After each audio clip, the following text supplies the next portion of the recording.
할렐루야. 네, 식사 맛있게 하셨죠? 이 시간 우리 옆에 분들에게 이렇게 한번 인사하도록 하겠습니다. 사랑합니다. 축복합니다. 네, 오늘 본문 말씀을 중심으로 주님으로 물들면 좋겠습니다. 주님으로 물들면 좋겠습니다. 이런 제목으로 말씀 전하도록 하겠습니다. 여러분, 어제 그제 장례를 다녀왔습니다. 수원까지 왕복으로 한 10시간, 11시간 정도 걸려서 갔다 왔는데, 제가 어떤 옷을 입고 갔을까요? 검은색 양복, 그리고 검은색 넥타이. 아마 같이 가신 분들도 다 검은색 계통의 옷을 입고 가셨습니다. 그래서 상가에 조문을 갈 때는 우리가 통상적으로 검은색 옷을 입고 갑니다. 그러면 중고생 시절 학생들이 학교를 갈 때는 어떤 옷을 입고 가죠? 교복을 입고 갑니다. 어떻게 잘 아십니까? 입었던 기억이 있으시죠? 네, 이와 같이 이 시간과 장소, 상황에 따라서 우리가 옷을 입을 때 좀 다르게 느껴지는 게 있습니다. 우리는 이것을 드레스 코드라고 말을 하죠. 원래는 이게 예전에 한때 TPO라고 하는 말이 있었습니다. 이게 time, 그 다음에 place, occasion 이렇게 해서 시간과 장소, 상황에 따라서 우리가 옷을 맞게 입어야 된다라는 의미로 이제 많이 사용을 했는데, 사실은 미국에서는 이 TPO라는 말을 사용을 하지 않아요. 일본에서 이렇게 이제 사용을 해서 우리가 많이 차용해서 이야기를 했는데, 어쨌거나 우리가 이 옷을 입는 것은 상황에 맞게끔 입고 가는 것이 맞습니다. 지난주 오후 예배 이 시간에 우리가 그리스도를 옷 입자라는 제목으로 말씀을 전했는데, 연결되는 석상에서 생각을 해보시면 될 것 같습니다. 우리가 세상을 살아가면서 그리스도로 옷 입고 살아가는데 어떤 예수 그리스도의 옷을 입고 살아가야 되는지 오늘 말씀을 통해서 한번 살펴보면서 같이 은혜를 나누고자 합니다. 첫 번째, 우리가 입어야 할 옷은 사랑의 옷입니다. 사랑의 옷을 입어야 합니다. 우리 1절 2절 말씀 같이 한번 읽어보겠습니다. 시작. 그러므로 사랑을 받는 자녀같이 너희는 하나님을 본받는 자가 되고, 그리스도께서 너희를 사랑하신 것 같이 너희도 사랑 가운데 행하라. 이는 우리를 위하여 자신을 버리사 향기로운 제물과 희생 제물로 하나님께 드리셨느니라. 아멘. 자, 여기 보면 사랑받는 자녀같이 하나님을 본받으라 나오죠. 그리스도께서 우리를 사랑하신 것처럼 우리도 서로 사랑하면서 살아가라. 무슨 말일까요? 우리가 예수 그리스도를 옷 입고 살아가라, 이런 말입니다. 그래서 로마서 13장 8절도 동일한 말인데 다른 표현을 이렇게 합니다. 피차 사랑의 집 외에는 아무에게든지 아무 빚도 지지 말라. 남을 사랑하는 자는 율법을 다 이루었느니라. 그러니까 믿음, 소망, 사랑, 그 중에 제일은 뭐라고요? 사랑이라. 사랑을 우리가 성경은 참 많이 말합니다. 그래서 성경을 압축하면 10계명이 나와요. 이 10계명을 두 가지로 딱 나누면 하나님을 사랑하고 이웃을 사랑하라. 이 하나님 사랑, 이웃 사랑을 딱 쫙 압축하면 한 단어가 나오죠. 뭐가 나옵니까? 사랑이에요. 그래서 하나님은 사랑이시라, 이렇게 이야기할 수 있습니다.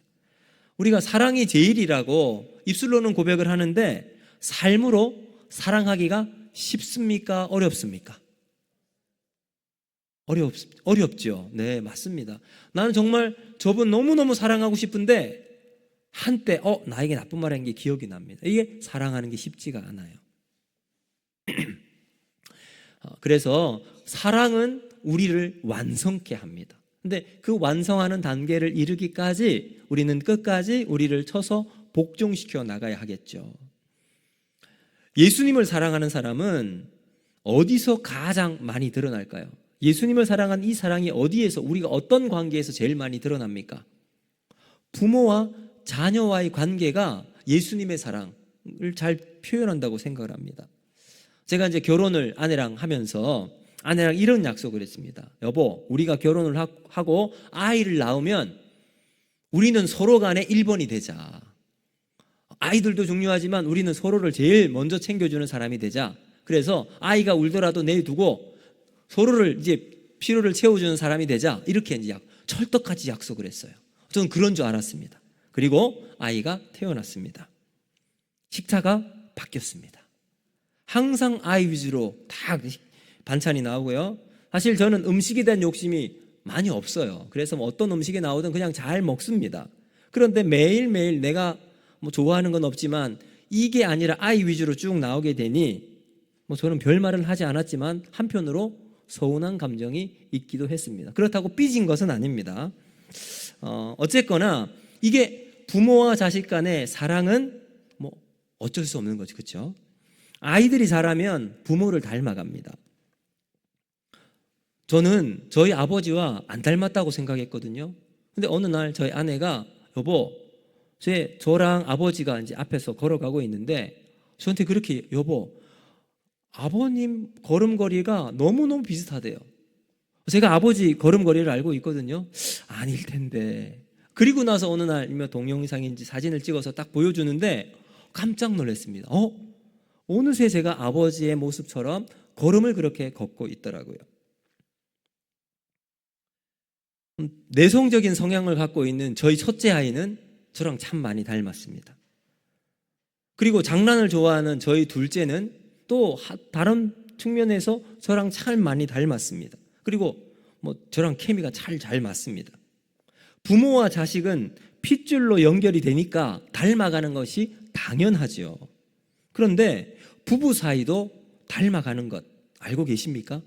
여러분 부부 같이 오신 분 얼굴 한번 보시겠어요? 닮았습니까? 닮으셨어요? 장로님? 자, 부부 사이도 보니까요 얼굴이 점점 닮아가더라고요. 왜 그럴까요? 뭐 정확한 것은 모르지만 과학자들이 이런 이야기를 했습니다. 우리 뇌 속에는 거울 뉴런이라는 게 있대요. 거울 뉴런. 눈앞에 보이는 것을 그대로 닮아서 행동하는 거예요. 이것을 발견해 보니까 이 거울 뉴런은 모방과 공감을 가능하게 합니다. 그래서 행동을 모방하고 감정을 공유하면서 서로 정보를 교환할 뿐만 아니라 그렇게 해서 닮아가는 거래요. 자, 그런 측면에서 보니까 닮아가는 사람은 사랑하니까 닮아가더라고요. 우리가 예수님을 닮아간다는 것은 왜 예수님을 닮아가죠? 우리가 예수님을 사랑하니까, 예수님이 우리를 사랑하니까 우리가 닮아가는 겁니다. 예수님을 더 많이 사랑하면 더 많이 닮아갈 것이요, 예수님과 상관이 없으면 예수님의 인격과 성품이 우리 속에 남아있지 않겠죠. 예수님의 겸손과 낮아지심, 예수님의 자비, 예수님의 인내를 우리가 알고 닮아갑니다. 왜 그럴까요? 예수님을 사랑하니까 그래요. 단 한순간 예수님을 만났던 키 작은 삭개오, 그도 예수님을 닮아갔습니다. 여러분 신기하지 않나요? 오랫동안 본 사람도 아닌데, 본 사이도 아닌데 그 짧은 순간 예수님과 한번 식사를 하고 예수님의 말씀을 듣고 그도 예수님을 닮아갑니다. 한 가지 이유 뭘까요? 그 예수님의 사랑에 매료되어서 매력적인 예수님을 닮아가기 때문입니다. 사랑으로 연결되니까 자신의 재산도 기꺼이 내주는 용기와 결단이 삭개오에게 있었습니다. 여러분 이번 새로운 한 주가 이제 우리에게 시작될 겁니다. 우리가 예수 그리스도를 옷 입고 예수님을 닮아가는 삶을 살아가는 저와 여러분이 되기를 주님의 이름으로 축복합니다. 그리고 여러분 직장에서, 여러분 또 같은 구역에서 함께 모일 때에 우리가 예수님의 사랑을 증거하는 참된 예수님을 닮아가는 삶을 살아가기를 주님의 이름으로 축복합니다. 두 번째, 우리가 옷 입어야 할 것은 거룩의 옷입니다. 자, 우리 3절 4절 말씀 우리 같이 한번 보겠습니다. 시작. 음행과 온갖 더러운 것과 탐욕은 너희 중에서 그 이름조차도 부르지 말라. 이는 성도에게 마땅한 바니라. 누추함과 어리석은 말이나 희롱의 말이 마땅치 아니하니 오히려 감사하는 말을 하라. 아멘. 여기 보면 음행과 탐욕은 그 이름조차 부르지 말라 이야기예요. 왜 이런 이야기를 하고 있을까요? 에베소서에서. 에베소서는 에베소 교인을 향해서 하고 있잖아요. 에베소서에 지역적인 특성이 있습니다. 여러분 특성을 아시는 분 계세요? 새벽기도 오시는 분은 아실 겁니다. 자, 이 에베소 지역은 첫 번째 지중해 무역으로 상업의 중심지였습니다. 그러니까 막 물질이 막 풍부합니다. 탐욕과 욕심이 팽배하던 곳이 바로 에베소였습니다. 두 번째는 여기에 아데미 여신, 아르테미스 신화에 나오는 그 여신이 아주 크게 지어져 있어요. 그러니까 그곳에서는요, 여사제들의 지위가 아주 높아 있습니다. 근데 제사장들은 그 곳에 있는 여사제들과 음란한 생활을 꺼리낌없이 합니다. 그리고 그 아데미 신전에 가는 일반 지역 주민들도 여사제와 음란한 모습을 그대로 하는 거예요. 그게 그곳의 신전에서 행해지는 모습이었습니다. 자, 이런 에베소 교회에 가장 필요한 것이 무엇일까요? 바로 거룩입니다. 그럼 이 시대도 마찬가지예요. 아까 우리 정보찬 집사님께서 기도하시면서 그랬죠. 시대가 점점 악해져 갑니다. 이 악한 시대에 우리가 붙잡고 말씀으로 살아갈 수 있는 힘은 어디 있을까요? 거룩한 말씀이 우리를 세웁니다. 거룩한 기도가 우리를 세웁니다. 거룩한 예배가 우리를 살릴 줄로 믿습니다. 여러분, 탐욕과 탐심이 삶의 뼈대가 되어 있는 이 시대를 우리가 살아가잖아요. 돈 없이 살아갈 수 있는 사람은 아무도 없어요. 돈 싫어하시는 분 계십니까? 남는 돈 저를 좀 주십시오. 제가 그 돈 잘 사용하겠습니다. 욕망을 억제하지 못하고 죄책감을 느끼지 못하는 시대입니다. 돈만 얻을 수만 있다면. 시대가 그래요. 이런 시대에 우리가 세상의 기준으로 가지고 살아가야 할 것, 바로 거룩의 옷입니다. 마태복음 16장 16절을 보면 베드로가 예수님께 이렇게 고백합니다. 주는 그리스도시요 살아계신 하나님의 아들이시니이다. 여러분, 이 베드로의 이 고백을 들은 예수님께서 너무나도 기분이 좋으셨던 것 같아요. 그래서 베드로에게 뭐라고 약속합니까? 자, 너에게 천국 문의 열쇠를 줄 테니까 네가 열면 열 수 있고 잠그면 아무도 열 사람이 없다 라고까지 이야기합니다. 자, 이 고백을 했던 장소가 어디였냐면 빌립보 가이사랴였습니다. 가이사랴는 가이사, 황제의 이름이었거든요. 로마 황제를 가리켜서 가이사라고 하니까 그 황제의 도시 빌립보입니다. 도시 이름 앞에 황제라고 칭할 수 있는 가이사가 붙기 위해서는 몇 가지 조건이 있어야 됩니다. 첫 번째는 그 도시가 황제를 이렇게 이름을 할 수 있을 만큼 웅장함이 있어야 됩니다. 번성한 도시여야 된다는 거죠. 두 번째는 거기에 황제의 동상이 있고 모든 시민들이 황제를 숭배하고 신으로 딱 인정하는 분위기가 형성이 되어 있는 곳이어야 합니다. 자, 그런 곳에서 베드로가 예수님을 향해서 고백합니다. 주는 그리스도시요 살아계신 하나님의 아들입니다. 이 믿음의 고백을 예수 그리스도 앞에 베드로가 한 겁니다. 돈이 주인이 되는 시대와 분위기 속에서 베드로가 예수님은 주님입니다. 그 당시 세상을 다스리던 황제가 주인이 아니라 주님만이 나의 주인이십니다. 고백을 하고 있습니다. 여러분, 이 믿음의 고백은 예수를 만나고 거룩한 삶을 살아가는 사람만이 할 수 있는 믿음의 고백이에요. 우리도 이번 한 주간 동안 세상에서 살아갈 겁니다. 이 세상 속에서 여러분, 우리는 첫 번째 우리가 보았던 사랑의 옷을 입고, 두 번째 거룩의 옷을 입고 세상을 살아가야 합니다. 세상의 이 거대한 물결 속에서 거룩한 가치관을 지키고 하나님 말씀을 앞세우고 살아가는 복된 삶을 살아갈 수 있기를 주님의 이름으로 축복합니다. 마지막 세 번째, 우리는 감사의 옷을 입고 살아가야 합니다. 자, 3절, 4절 뒤 마지막 보면 이렇게 이야기하죠. 오히려 감사하는 말을 하라. 여러분, 감사의 옷을 입고 다니는 사람들은 참 성경에 많이 나와요. 그 중에 대표적인 사람으로 꼽자면 다니엘이에요. 여러분, 다니엘서 6장 10절을 보면 이렇게 이야기합니다. 우리 같이 한번 읽습니다. 시작. 다니엘이 이 조서에 왕의 도장이 찍힌 것을 알고도 자기 집에 돌아가서는 윗방에 올라가 예루살렘으로 향한 창문을 열고 전에 하던 대로 하루 3번씩 무릎을 꿇고 기도하며 그의 하나님께 뭐하였더라? 감사하였더라. 아멘. 여러분, 다니엘이 지금 조서가 딱 있습니다. 이제는 일정 기간 동안 아무도 어떤 것에도 절해서는 안 된다. 오직 왕에게만 절하라. 그런데 다니엘은 그 조서의 내용을 알고 있음에도 불구하고 그가 예루살렘에 있는 그곳에 창문을 열고 절을 합니다. 엎드립니다. 어떻게 해요? 전에 하던 대로 3번씩 무릎 꿇고 기도하며 그 다음 뭐 했다고요? 그의 하나님께 감사하였더라. 죽음을 무릅쓰고 하는 기도 가운데 그는 한 번 사람들의 눈을 안 띄는 새벽이나 그 아주 깊은 밤에 문을 열고 기도한 게 아니에요. 하루 3번 평소 하던 대로 기도하고 있습니다.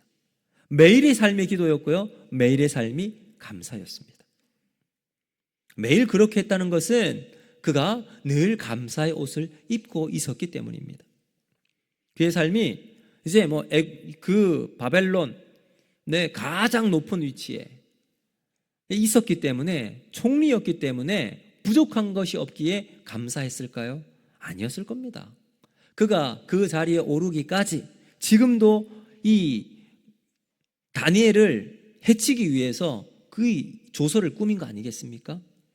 그럼에도 불구하고 다니엘은 기도하며 감사하고 있습니다. 포로로 잡혀왔어요. 그러니까 포로의 자리에서 얼마나 비합리적이고 비인격적인 대우를 받았겠습니까? 이제 가장 나라의 높은 총리의 자리에 올랐음에도 불구하고 그건 왕이 인정하지 다른 신하들도 다니엘을 그렇게 존경하거나 따르는 모습은 아니었던 것 같습니다. 그런 자리에 있음에도 불구하고 다니엘이 기도와 감사로 하나님 앞에 나아갑니다. 좋은 것만 감사한 것이 아니라 하나님이 함께하는 믿음이 있기에 감사할 수 있었던 겁니다. 그는 그가 만난 하나님을 알았기 때문에, 내가 만난 하나님은 내게 가장 좋은 것, 가장 선한 것을 주시는 하나님이심을 고백하고 살았습니다.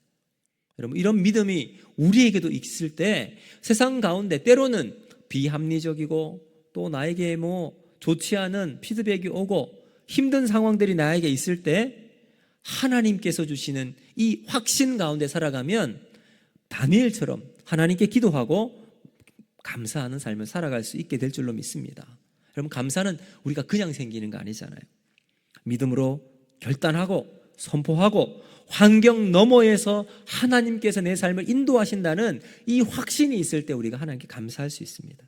여러분, 환경 바라보고 감사하는 삶이 아니라 어떤 환경에 있든지 기도하고 감사하는 삶을 살아가서 이번 한 주간 동안 늘 주님 앞에서 믿음의 열매로 감사하며 살아가는 저와 여러분 되기를 주님의 이름으로 축복합니다. 자, 이제 마지막으로 제가 시 한 편을 여러분과 한번 읽어보기를 원하는데, 여러분 3가지 살펴보았잖아요. 사랑, 또 뭡니까? 그 다음 또 뭐죠? 거룩, 그 다음 감사. 사랑과 거룩과 이 감사를 해나가는 삶은 주님을 닮아가는 삶이겠죠. 자, 이 제목이 뭐냐 하면 염색이라는 시입니다. 보니까 나영자 시인이 이렇게 썼는데 한번 보세요. 그냥 주님으로 푹 물이 들면 좋겠습니다. 물감이 천에 물이 들듯이 주님으로 제가 물이 들면 좋겠습니다. 가르치는 것과 사는 것 따로 있고 아는 것과 행하는 것 따로 있으며 깨달음과 실천이 따로가 아니라 주님의 삶이 내 몸에 배어버려서 그냥 사는 것이 예수님을 닮을 수 있다면 정말 좋겠습니다. 주님의 말씀 줄줄 외우지 못해도, 조리 있게 진리를 변증하지 못해도 그냥 사는 것이 말씀일 수 있다면 좋겠습니다. 주님으로 푹 물이 들어 버리면 참 좋겠습니다. 제가 이 시를 좀 보면서 저도 그런 마음이 들었습니다. 주님, 저도 주님으로 물들고 싶습니다. 여러분, 이번 한 주간 동안 주님으로 함께 물드는 삶을 살아가지 않으시겠습니까? 그래서 우리가 사랑으로, 거룩으로 하나님 앞에서 감사의 옷을 입고 주님으로 물드는 우리 이번 한 주가 되기를 주님의 이름으로 축복합니다. 기도합니다.